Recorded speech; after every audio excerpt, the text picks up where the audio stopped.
روک لیتی ہے آپ کی نسبت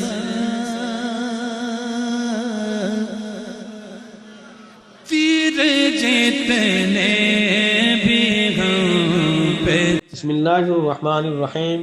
ہم آپ کی بارگاہ میں لے کر عاشرۂ مغفرت کی تیسری دعا آپ کی بارگاہ میں لے کر حاضر ہوئے ہیں۔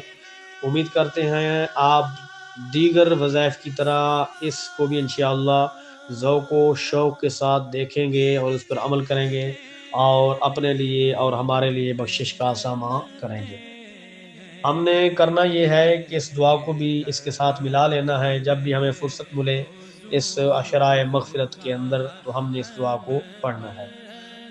بسم اللہ الرحمن الرحیم۔